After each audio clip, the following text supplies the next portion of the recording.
John chapter 5 verses 1 to 47.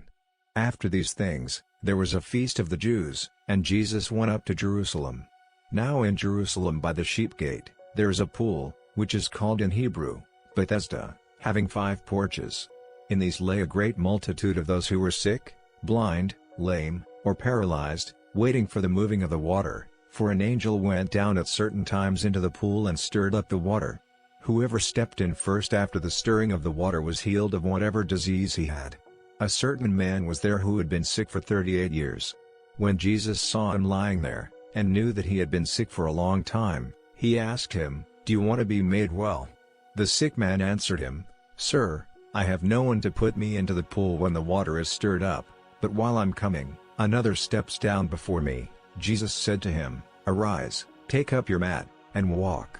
Immediately, the man was made well, and took up his mat and walked. Now it was the Sabbath on that day. So the Jews said to him who was cured, "It is the Sabbath. It is not lawful for you to carry the mat." He answered them, "He who made me well said to me, 'Take up your mat and walk.'" Then they asked him, "Who is the man who said to you, 'Take up your mat and walk'?" But he who was healed didn't know who it was, for Jesus had withdrawn, a crowd being in the place. Afterward Jesus found him in the temple, and said to him, "Behold, you are made well. Sin no more, so that nothing worse happens to you." The man went away, and told the Jews that it was Jesus who had made him well. For this cause the Jews persecuted Jesus, and sought to kill him, because he did these things on the Sabbath.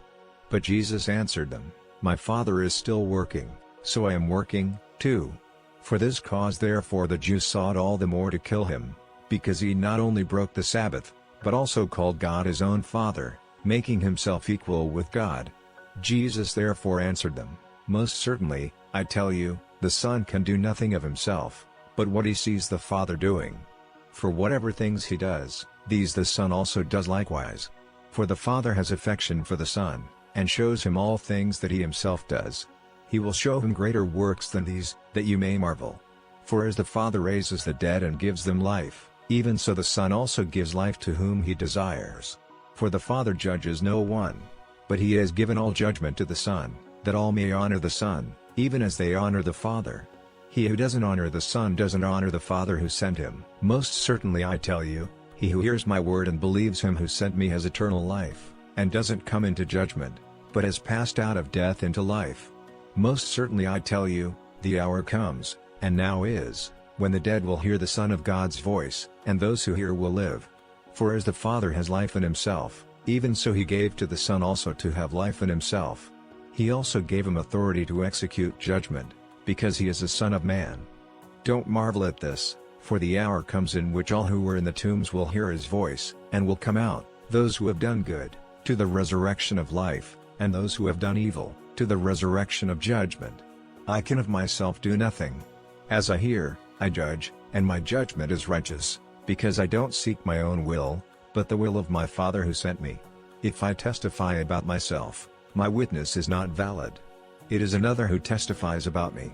I know that the testimony which he testifies about me is true. You have sent to John, and he has testified to the truth. But the testimony which I receive is not from man. However, I say these things that you may be saved. He was the burning and shining lamp, and you were willing to rejoice for a while in his light. But the testimony which I have is greater than that of John, for the works which the Father gave me to accomplish, the very works that I do, testify about me, that the Father has sent me. The Father himself, who sent me, has testified about me. You have neither heard his voice at any time, nor seen his form. You don't have his word living in you, because you don't believe him whom he sent. You search the Scriptures, because you think that in them you have eternal life, and these are they which testify about me. Yet you will not come to me, that you may have life. I don't receive glory from men. But I know you, that you don't have God's love in yourselves. I have come in my Father's name, and you don't receive me. If another comes in his own name, you will receive him. How can you believe, who receive glory from one another, and you don't seek the glory that comes from the only God? Don't think that I will accuse you to the Father. There is one who accuses you, even Moses, on whom you have set your hope. For if you believed Moses, you would believe me, for he wrote about me. But if you don't believe his writings, How will you believe my words,